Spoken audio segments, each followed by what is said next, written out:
The sun's out today, which is nice, and it is Mother's Day. I guess it should be a happy time, although just from reading the news today, it seems like it was a lot of unhappy news, unfortunately. How about this one first? Apparently, I guess the war in Ukraine is still happening between Russia, and they released all these videos of, I guess, drones attacking, I guess, Russian islands and equipment and so forth, I would assume. Like this one here says what? The Ukrainian Air Force is still alive. Seen here are two Ukrainian Su-27 striking Russian facilities on the famous Snake Island in the Black Sea in a remarkable footage filmed by a TB2 drone. So you can see, as they say, it looks like they're firing something at it, missiles, bombs. I know there's a lot of news recently about those, Bayraktar drones and so forth, and yeah, they released even more videos, like, I guess, drones striking targets and stuff like that. Although with that said, during these times, there have been a lot of documented instances where video footage and stuff were released claiming it was, for example, one side defeating the other, where they ended up being not true in terms of the clips. For example, they were from video games and all that, so I don't know if this is authentic or not. But again, it's just a little unfortunate where even days like these, there are people trying to kill each other and so forth. And the tax filing deadline should be over for most people, I would assume, in North America anyways. But this was kind of interesting, where usually when people do their taxes, people would use software, for example, TurboTax and all that. Well, apparently there was a lawsuit where, I guess because of deceptive advertising, that was the claim anyways, the company now has to pay millions of dollars to people. So are you one of these, I guess, people who use the product and will be getting compensation? This one here says, Attorney General James secures $141 million for millions of Americans deceived by TurboTax. AG James leads all 50 states in agreement with TurboTax owner Intuit for deceiving low-income Americans into paying for free tax services. So the gist of it, to my understanding, is that a person with a low income should be able to file their taxes for free with this software.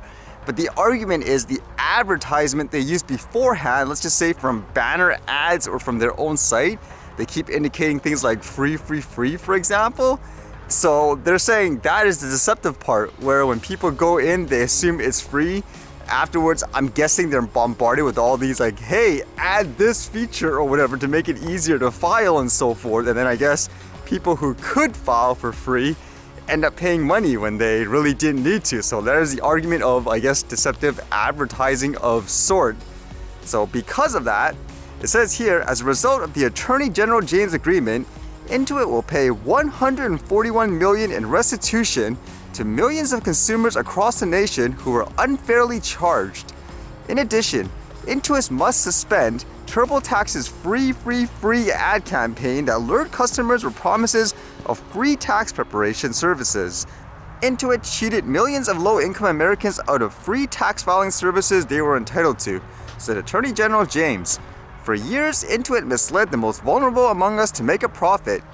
Today, every state in the nation is holding Intuit accountable for scamming millions of taxpayers, and we're putting millions of dollars back into the pockets of impacted Americans. So what does it mean for people that bought the product? It says consumers are expected to receive a direct payment of approximately $30 for each year that they were deceived into paying for filing services. Impacted consumers will automatically receive notices and check by mail.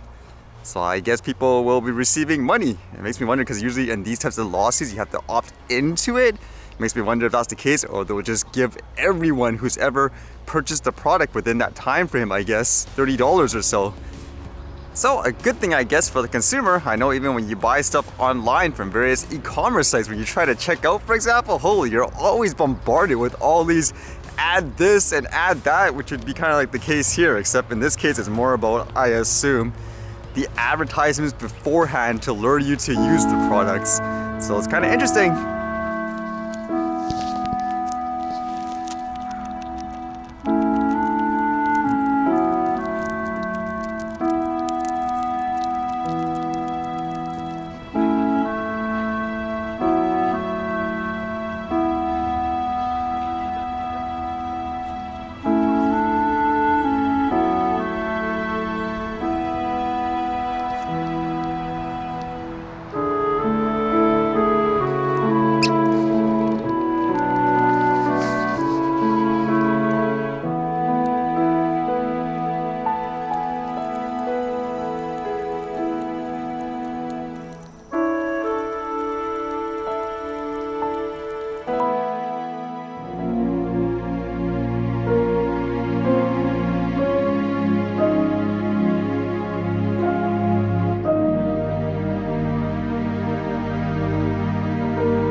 Alright, see you guys later.